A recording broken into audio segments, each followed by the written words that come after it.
తెలుగు ఉభయ రాష్ట్రాలలో సంచలనం సృష్టించిన రైఫిల్ షూటింగ్కు షేక్ సాదిక్ ఖాన్పై పలు ఆరోపణలు ఉన్నాయి. అయితే సాదిక్ తల్లిగారు అయినటువంటి నూర్జహాన్ మరియు సాదిక్ సోదరిమణి మీడియా ముందుకు వచ్చి సాదిక్పై వచ్చిన ఆరోపణలను ఖండించారు. ఈ కేసులో నిజం వేరే ఉందని వారు చెబుతున్నారు.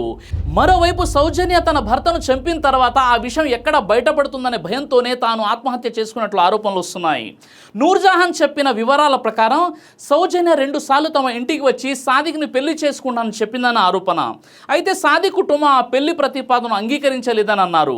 జగదీశ్వర్ రెడ్డి మరణం తర్వాత కూడా సౌజన్య సాదిక్ను పెళ్లి చేసుకోవాలని ఒత్తిడి చేసిందని నూర్జహాన్ ఆరోపిస్తున్నారు. సౌజన్య భర్త సరిగా చూసుకోకపోవడం వల్లే ఆమె సాదిక్తో సంబంధం కొనసాగించిందని ఆమె అంటున్నారు. సౌజన్య కుమారుడు రియాన్ష్ సాదిక్ను అబ్బు అని పిలిచేవాడని నూర్జహాన్ అంటున్నారు. ఆత్మహత్య జరిగిన రోజు సాయంత్రం 5:30 గంటలకు సౌజన్య సాదిక్కు ఫోన్ చేసి ఇంటికి రావాలని కోరిందని ఆరోపణ. అదే సమయంలో సాదిక్ తన విద్యార్థుల కార్యక్రమం కోసం అకాడమీకి వెళ్లాడని నూర్జహాన్ వివరణ ఇచ్చారు. జగదీశ్వర్ రెడ్డి హత్యతో సాదిక్కు ఎలాంటి సంబంధం లేదని ఆమె అంటున్నారు. అంతేకాదు జగదీశ్వర్ రెడ్డి హత్య వెనుక సౌజన్య కుటుంబం సభ్యుల పాత్ర ఉండొచ్చనే అనుమానాన్ని కూడా ఆమె వ్యక్తం చేశారు. అయితే ఇక్కడే అసలు ప్రశ్న మొదలవుతుంది. పెళ్ళైన మహిళకు సాదిక్కు మధ్య ఇంత సన్నిహిత సంబంధం ఎందుకు ఏర్పడింది? సౌజన్య సాదిక్ను పెళ్లి చేసుకోవాలని ఎందుకు ఒత్తిడి చేసింది? సాదిక్ కుటుంబం ఎందుకు ఆ సంబంధాన్ని తిరస్కరించింది? ఇక జగదీశ్వర్ రెడ్డి మరణానికి ఈ వ్యవహారానికి ఏమైనా సంబంధం ఉందా? ఈ కేసులో మత మార్పిడి లవ్ జిహాద్ కోణం ఎంతవరకు కరెక్ట్? సౌజన్య వయసు సుమారు 36 సంవత్సరాలు కాగా సాదిక్ వయసు సుమారు 26 సంవత్సరాలు. సౌజన్య తన భర్తపై అసంతృప్తితోనే సాదిక్తో అక్రమ సంబంధాన్ని ఏర్పరచుకుంది అనే ఆరోపణలు ఉన్నాయి. ఇప్పుడు ఇవన్నీ వివరంగా తెలుసుకునే ప్రయత్నం చేద్దాం. కాబట్టి ఈ వీడియోని ఎక్కడ కూడా స్కిప్ చేయకుండా చివరి వరకు చూడండి. ఆంధ్రప్రదేశ్లో అందరినీ తీవ్రంగా షాక్కి గురి చేసిన ఒక విచారకరమైన సంఘటన జరిగింది. అదే పిఠాపురం పంచాయతీరాజ్ ఏఈ నూకరాజు గారు మరియు ఆయన కుటుంబం ఆత్మహత్య సంఘటన. ఈ కేసు రోజుకో కొత్త మలుపు తిరుగుతూ పెద్ద సంచలనంగా మారింది. ఈ కేసుకు సోషల్ మీడియా మరియు కొన్ని ప్రధాన మీడియా ఛానల్లో లవ్ జిహాద్ అనే రంగు పులుముకోవడానికి కారణం ఏంటి? ఒకవైపు నూకరాజు కుటుంబం రాసిన ఆత్మహత్య లేఖలో షేక్ సాదిక్ ఖాన్ అనే రైఫిల్ షూటింగ్ కోచ్ తమను వేధించాడని, మతం మారమని ఒత్తిడి చేశాడని, ఆస్తులు కాజేయడానికి చూశాడని తీవ్రమైన ఆరోపణలు ఉన్నాయి.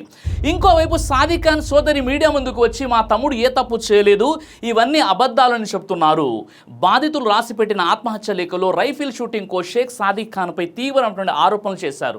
పోలీసులు అయితే అతడిని అరెస్ట్ చేసి రిమాండ్కి అయితే తరలించారు.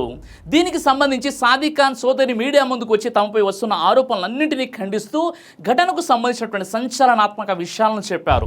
అసలు ఈ కేసులో ఏం జరిగింది? లేఖలో ఉన్న ఆరోపణలు ఏంటి? సాదిక్ కుటుంబం చెబుతున్న వివరణ ఏంటి? ఆగస్టు 16న రాత్రి పిఠాపురం ఏఈగా పనిచేస్తున్న తిల్లపూడి నూకరాజు గారు, ఆయన భార్య మీనా, కుమార్తె సౌజన్య మరియు 10 ఏళ్ల మనవడు కార్తికేయ కలిసి రాజమండ్రి వద్ద గోదావరి బ్రిడ్జ్ పైకి వచ్చారు. అక్కడ కారు ఆపి కుటుంబం మొత్తం గోదావరి నదులకి దూకేశారు. అయితే అదృష్టవశాత్తు 10 ఏళ్ల మనవడు కార్తికేయకు ఈత వచ్చి ఉండడంతో ప్రాణాలతో బయటపడ్డాడు. కానీ నూకరాజు గారు మరియు ఆయన భార్య మరియు కుమార్తె నీటిలో మునిగి చనిపోయారు. పోలీసులకు సంఘటన స్థలంలో సూసైడ్ నోట్లు లభించాయి.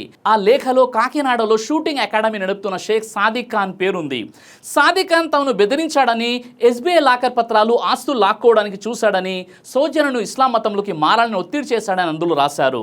అంతేకాదు జూలై 2న సౌజన్య భర్త జగదీష్ రెడ్డి చనిపోవడం వెనుక కూడా సాదిక్ ఖాన్ విషపు ఇంజెక్షన్ ఇచ్చి హత్య చేశాడనే తీవ్రమైన ఆరోపణలు కూడా వెలుగులోకి వచ్చాయి. దీంతో పోలీసులు సాదిక్ ఖాన్పై హత్య మరియు ఆత్మహత్యకు ప్రేరణ కేసులు నమోదు చేశారు. 5 రాష్ట్రాల్లో గాలించి చివరకు ఉత్తరప్రదేశ్లోని మీరట్లో సాదిక్ను అరెస్టు చేసి కాకినాడ కోర్టులో హాజరుపరిచారు. సాదిక్ అరెస్ట్ అయిన తర్వాత ఆయన సోదరి మీడియా ముందుకు వచ్చి మాట్లాడారు.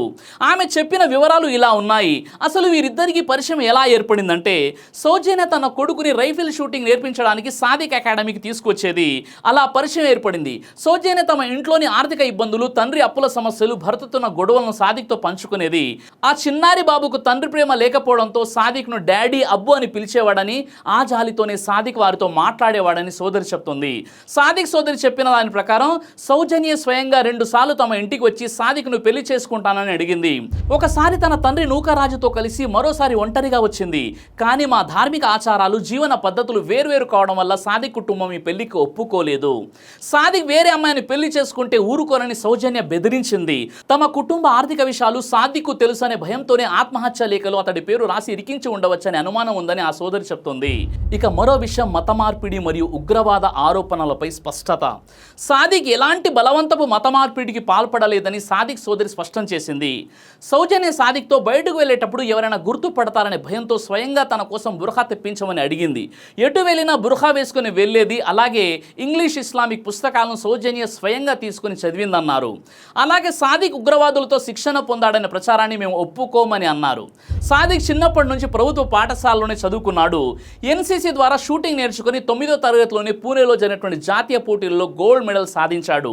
ఆ ప్రతిభ ఆధారంగా వచ్చిన ఉచిత విద్య మరియు కష్టపడే తత్వంతోనే అకాడమీ ఏర్పాటు చేసుకున్నాడని సాదిక్ సోదరి చెప్తుంది. ఇంకా సౌజన్య కోట్లాది రూపాయల ఆస్తులను సాదిక్ పేరిట రాయించిందనే వార్తల్లో నిజం లేదని సాదిక్ సోదరి తెలిపారు. ఘటన జరిగిన మరుసటి రోజు ఉదయమే పోలీసులు తమ ఇంటికి వచ్చి తనిఖీలు చేశారని, వారి ఆధార్ కార్డులు, పాస్పోర్ట్లు, బ్యాంక్ పాస్బుక్లు, పాన్ కార్డులు డిపార్ట్మెంట్కు అప్పగించామని చెప్పారు. అంతేకాదు తమ కుటుంబం పేరు మీద ఎలాంటి ఆస్తులు బదిలీ కాలేదని డిపార్ట్మెంట్ ఇన్వెస్టిగేషన్లో తేలుతుందని చెప్పింది. అయితే ఇప్పుడు సౌజన్య భర్త జగదీష్ రెడ్డి మృతికి కారణం ఎవరు? సౌజన్య భర్త జగదీష్ రెడ్డి మృతికి సాదిక్ కారణమనే ఆరోపణలు సాదిక్ సోదరి తీవ్రంగా ఖండించింది. జగదీష్ రెడ్డి తీవ్ర అనారోగ్యంతో లంగ్స్ ఇన్ఫెక్షన్ మరియు మద్యపాన అలవాటు వల్ల ఆసుపత్రిలో చికిత్స పొందుతూ మరణించారని, డెత్ సర్టిఫికేట్లో కూడా సహజ మరణంగానే నమోదైందని సౌజన్య మాతో చెప్పింది. గతంలో ఫిబ్రవరి 14న వాలంటైన్స్ డే రోజు జగదీష్ రెడ్డికి సాదిక్ సంబంధం గురించి తెలిసి సాదిక్ను వాళ్ళ ఇంటికి పిలిచి కిచెన్లో పెట్టి లాక్ చేశాడు. ఆ సమయంలో ఆత్మరక్షణ కోసం సాదిక్ తలుపును కత్తితో కొడుతుండగా జగదీష్ రెడ్డి కంటి కింద చిన్న గాయమైంది. ఆ తర్వాత జగదీష్ రెడ్డి తండ్రి వచ్చి సౌజన్యకు దూరంగా ఉండాలని కోరడంతో సాదిక్ మాట్లాడడం మానేశాడని, కానీ సౌజన్య మాత్రం నిద్ర మాత్రలు మింగి ఆత్మహత్య యత్నం చేసి బ్లాక్మెయిల్ చేయడంతో భయపడి పరిచయం కొనసాగించాల్సి వచ్చిందని సాదిక్ సోదరి మీడియాతో చెప్తుంది. ఇలా ఆగస్టు 16 ఆదివారం సాయంత్రం 5:30 గంటల సమయంలో సౌజన్య సాదిక్కు కాల్ చేసి ఇంటికి రమ్మని కోరింది. అయితే పిల్లల కాంపిటీషన్ల వల్ల తాను రాలేనని సాదిక్ చెప్పాడు. అనంతరం సాయంత్రం 6:30 గంటల ప్రాంతంలో సాదిక్ ఆమెకు తిరిగి ఫోన్ చేయగా స్విచ్ ఆఫ్ వచ్చింది. తరువాత వారి కార్ డ్రైవర్ ద్వారా ఫోన్లు స్విచ్ ఆఫ్ చేసి ఉన్నట్లు తెలిసింది. ఆ రోజు రాత్రి సాదిక్ తమకు కాల్ చేసి పోలీసులు ఎంక్వైరీ చేస్తున్నారని జాగ్రత్తగా ఉండమని చెప్పాడు. మేము ఎక్కడికి పారిపోలేదు, పోలీసులు వచ్చి మా ఫోన్లు స్వాధీనం చేసుకున్నారని సోదరి చెప్పింది. ఇంకా ఈ కేసులో లవ్ జిహాద్ అనే పదం సోషల్ మీడియాలో వైరల్ అవుతుంది. ఈ లవ్ జిహాద్ అనే పదం సోషల్ మీడియాలో మరియు కొన్ని మీడియా ఛానల్లో రావడానికి ప్రధాన కారణం చనిపోయిన సౌజన్య రాసిన ఆత్మహత్య లేఖే. ఆ లేఖలో సాదిక్ ఖాన్ తనను ఇస్లాం మతంలోకి మారాలని తీవ్రంగా ఒత్తిడి చేశాడని, అంతేకాకుండా పోలీసులు కోర్టుకు సమర్పించిన రిమాండ్ రిపోర్ట్లో కూడా సాదిక్ సౌజన్యను లోబరుచుకుని మతం మార్చి ఆస్తులను కాజేయడానికి కుట్ర చేశాడనే ఆరోపణలు చేర్చారు. ఒక హిందూ మహిళ మరియు ముస్లిం వ్యక్తి మధ్య జరిగిన ఈ వ్యవహారంలో బలవంతపు మత మార్పిడి ప్రస్తావన రావడంతోనే సోషల్ మీడియాలో దీనిని లవ్ జిహాద్ అనే కోణంలో విస్తృతంగా ప్రచారం చేయడం మొదలుపెట్టేశారు. అయితే సాదిక్ ఖాన్ కుటుంబ సభ్యులు ఈ లవ్ జిహాద్ ఆరోపణలను తీవ్రంగా ఖండిస్తున్నారు. సాదిక్ సోదరి మరియు తల్లి తెలిపిన వివరాల ప్రకారం తమ వైపు నుంచి ఎలాంటి మత మార్పిడి ఒత్తిడి లేదని, సౌజన్య స్వయంగా 2 సార్లు తమ ఇంటికి వచ్చి సాదిక్ను పెళ్లి చేసుకుంటానని కోరిద్దని చెప్పారు. కానీ వేర్వేరు మతాచారాలు మరియు జీవన పద్ధతుల వల్ల తమ కుటుంబమే ఆ పెళ్లికి అంగీకరించలేదని వెల్లడించారు. అలాగే బయట తిరిగేటప్పుడు ఎవరైనా గుర్తుపడతారనే భయంతో సౌజన్య సొంత ఇష్టంతో బుర్ఖా ధరించిందని, పుస్తకాలు చదివిందని, ఇందులో సాదిక్ ప్రమేయం ఏమీ లేదని వారు వాదిస్తున్నారు. ఈ కేసును పరిశీలిస్తే 2 విరుద్ధమైన వాదనలు స్పష్టంగా కనిపిస్తున్నాయి. సాదిక్ ఆస్తులను కాజేసేందుకు పథకం ప్రకారం సౌజన్యకు దగ్గరే ఆమెను బలుపరుచుకోవడానికి కుట్ర చేశాడని పోలీసులు మరియు బాధితుల కుటుంబం ఆరోపిస్తున్నారు. అయితే సౌజన్య తమ ఇంట్లోని ఆర్థిక కుటుంబ సమస్యలు చెప్పుకుంటూ సాదిక్కు దగ్గరైందని, తండ్రి ప్రేమ లేని ఆమె చిన్నారి బాగుపోయిన జాలితోనే సాదిక్ వారితో మాట్లాడేవాడని సోదరి అంటుంది. పెళ్లి విషయానికి వస్తే సౌజన్య స్వయంగా తమ ఇంటికి వచ్చి పెళ్లి చేసుకోవాలని ఒత్తిడి తెచ్చిందని, కానీ వేర్వేరు మతాచారాల వల్ల తమ కుటుంబమే ఆ పెళ్లిని నిరాకరించిందని చెప్పారు. ఇస్లాం మతంలోకి మారాలని సాదిక్ తమపై తీవ్రంగా ఒత్తిడి తెచ్చాడని, ఎస్బీఐ లాకర్ వివరాలు మరియు ఆస్తులను స్వాధీనం చేసుకున్నాడని బాధితులు ఆరోపించారు. కానీ బయట తిరిగేటప్పుడు ఎవరైనా గుర్తుపడతారనే భయంతో సౌజన్య స్వయంగా బుర్ఖా తెప్పించుకొని ఇస్లామిక్ పుస్తకాలను చదివిందని సాదిక్ సోదరి చెప్పింది. అలాగే తమ కుటుంబం ఎలాంటి ఆస్తులను తీసుకోలేదు, తమ ఒరిజినల్ డాక్యుమెంట్లన్నీ పోలీసుల తనిఖీలోనే ఉన్నాయని చెప్పింది. సౌజన్య భర్త అయినటువంటి జగదీష్ రెడ్డికి సాదిక్ విషపు ఇంజెక్షన్ ఇచ్చి హత్య చేశాడనే ఆరోపణలు సాదిక్ సోదరి తీవ్రంగా ఖండించారు. జగదీష్ రెడ్డికి తీవ్రమైన ఊపిరితిత్తుల ఇన్ఫెక్షన్ ఉండడం మరియు మద్యపాన అలవాటు వల్లే ఆయన ఆసుపత్రిలో సహజంగా మరణించారని చెప్పింది. ఇక సాదిక్ ఉగ్రవాదుల వద్ద శిక్షణ పొంది అకాడమీ పెట్టాడనే ప్రచారంలో నిజం లేదని, అతడు పాఠశాల రోజుల్లో ఎన్సీసీ ద్వారానే షూటింగ్ నేర్చుకుని జాతీయ స్థాయిలో గోల్డ్ మెడల్ సాధించిన ప్రతిభతోనే సొంతంగా అకాడమీ ఏర్పాటు చేసుకున్నాడని చెప్పింది. ఒకవైపు ప్రాణాలు కోల్పోయిన కుటుంబం రాసిపెట్టిన ఆత్మహత్య లేఖలు, పోలీసుల కేసులు ఉన్నాయి. మరోవైపు సాదిక్ కుటుంబం చెబుతున్నటువంటి ఈ వివరాలు ఉన్నాయి. అయితే ఇందులో ముఖ్యంగా పోలీసులు, న్యాయస్థానాలు పూర్తి స్థాయి దర్యాప్తు చేసి నిజానిజాలు తేల్చే వరకు ఓపిక పట్టడం ఎంతో అవసరం. సోషల్ మీడియాలో కానీ, కొన్ని మీడియా సంస్థల్లో కానీ లేదా రాజకీయ నాయకులు కానీ ముందే ఒక నిర్ణయానికి వచ్చి మతం రంగు పూయడం లేదా రాజకీయ లబ్ధి కోసం ప్రయత్నించడం వల్ల అసలు సమస్య పక్కదారి పట్టే ప్రమాదం కూడా ఉంటుంది. ఈ కేసులో ఒకవైపు చనిపోయిన వారు రాసిన ఆత్మహత్య లేఖలోని తీవ్ర ఆరోపణలు, మరోవైపు నిందితుడి కుటుంబ సభ్యులు ఇస్తున్న వివరణలు పరస్పర విరుద్ధంగా ఉన్నాయి. ఇలాంటి సమయంలో భర్త జగదీష్ రెడ్డి మరణానికి గల అసలు కారణాలు, ఆర్థిక లావాదేవీలు, ఫోరెన్సిక్ హ్యాండ్ రైటింగ్ ఆధారాలు మరియు కాల్ డేటా రికార్డులను పోలీసులు శాస్త్రీయంగా విచారించాల్సి ఉంటుంది. ఇందులో ఏం జరిగిందో నిజాలనేవి ఆధారాలతో సహా బయటకు రాకముందు ఊహాగానాలు ప్రచారం చేస్తే బాధితులకు న్యాయం జరగడం కంటే అనవసరమైన ఉద్రిక్తతలు పెరిగే అవకాశం ఉంటుంది. అందుకే చట్టపరమైన దర్యాప్తు పూర్తయ్యే వరకు తొందరపడకుండా నిజాలు తేలే వరకు వేచి చూడడమే సరైన మార్గం. ఫైనల్గా చెప్పాలంటే ఇది ఒక పచ్చి అక్రమ సంబంధం పెట్టుకున్నటువంటి కేసు. ఇందులో వారిద్దరూ కలిసి భర్తను లేపేశారా, లేక ఒకరు ప్లాన్ చేసే మరొకరు లేపేశారా, లేదా అతడు సహజంగా చనిపోయాడు అనేది ఇంకా తెలియాలి. ఇక్కడ దౌర్భాగ్యకరమైన విషయం ఏమిటంటే మన సమాజంలో ఎన్నో అక్రమ సంబంధాల కేసులు వెలుగులోకి వస్తున్నాయి. ఒకవేళ ఒక హిందూ మహిళ మరో హిందూ వ్యక్తితో అక్రమ సంబంధం పెట్టుకుంటే అది కేవలం అక్రమ సంబంధం. కానీ ఒక హిందూ మహిళ ముస్లిం పురుషుడితో అక్రమ సంబంధం పెట్టుకుంటే అది మాత్రం లవ్ జిహాద్ అయిపోతుంది. చాలా విచిత్రంగా ఉంది కదా.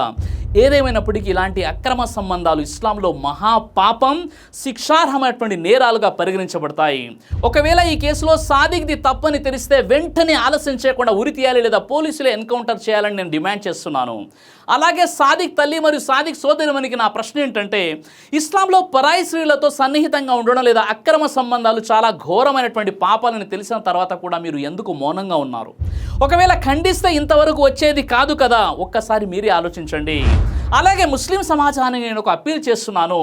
హిందూ అమ్మాయిలని లవ్ చేయడం లేదా వారితో సన్నిహితంగా ఉండడం లేదా అక్రమ సంబంధాలు, ఇలాంటి దుర్మార్గమైనటువంటి పనులు కొంతమంది ముస్లింలు చేయడం వల్ల అది పూర్తి ముస్లిం సమాజానికి చెడ్డ పేరుగా వస్తుంది. అవసరం ఉన్నంత వరకు అందరూ బాగుంటారు, కానీ ఏదైనా తేడాలు వస్తే మాత్రం చివరికి బ్లేమ్ అయ్యేది మీరు మాత్రమే కాదు, పూర్తి ముస్లిం కమ్యూనిటీ కూడా. కాబట్టి మీ స్వార్థం కోసం ఇస్లాం మరియు ముస్లింలను బద్నాం చేయకండి. ఈ విషయంలో మీ అభిప్రాయం ఏంటి? కామెంట్ ద్వారా నాకు తెలియచేయండి. జై హింద్. దైవ ప్రవక్త ముహమ్మద్ సల్లల్లాహు అలైహి వసల్లం వారు తెలియజేశారు, కడుపుకు సంబంధించిన అన్ని రకాల వ్యాధులకు అద్భుతమైన ఔషధం తలిబిన.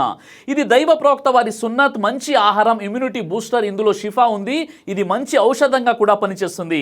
కాబట్టి పిల్లలు అయినా పెద్దలు అయినా ఎవరైనా దీనిని ఉపయోగించవచ్చు. ఇందులో ఎలాంటి సైడ్ ఎఫెక్ట్ లేదు. ఖురాన్లో దైవం తెలియజేశాడు, తేనెలో మీకు స్వస్థత ఉంది. కాబట్టి స్వచ్ఛమైనటువంటి ఫారెస్ట్ హనీ కోసం మీరు సంప్రదించండి. అలాగే పురుషుల స్టామినా కోసం తయారు చేయబడినటువంటి హల్వా, ఇది అన్ని రకాల లైంగిక సమస్యలను దూరం చేసి వీర్య కణాల ఉత్పత్తికి సహాయపడుతుంది. మీ దాంపత్య జీవితాన్ని మరింత సంతోషకరంగా, ఆత్మవిశ్వాసంతో నింపడంలో సహాయపడుతుంది. మరో విషయం, ఇక డయాబెటీస్తో కేవలం మేనేజ్ చేస్తూ బ్రతకాల్సిన అవసరం లేదు. డయా కంట్రోల్ సప్లిమెంట్ కేవలం బ్లడ్ షుగర్ను తాత్కాలికంగా తగ్గించడం కాదు, డయాబెటీస్ అసలు కారణంపై పనిచేస్తుంది. అలాగే మన శరీరాన్ని నిశ్శబ్దంగా నాశనం చేసే ప్రమాదాల్లో కొలెస్ట్రాల్ ఒకటి. చెడు కొలెస్ట్రాల్, గుండె సమస్యలు మీ దగ్గరకు రాకుండా ఈ లిపిడ్ కంట్రోల్ అద్భుతంగా పనిచేస్తుంది. ఇందులో ఎలాంటి సైడ్ ఎఫెక్ట్స్ లేవు. ఇది కంప్లీట్గా హెర్బల్ ప్రొడక్ట్స్. కాబట్టి స్క్రీన్ పై కనిపిస్తున్నటువంటి నంబర్కి ఫోన్ చేసి ఆర్డర్ చేసుకోవచ్చు. కొరియర్ ఫెసిలిటీ కూడా అందుబాటులో ఉంది.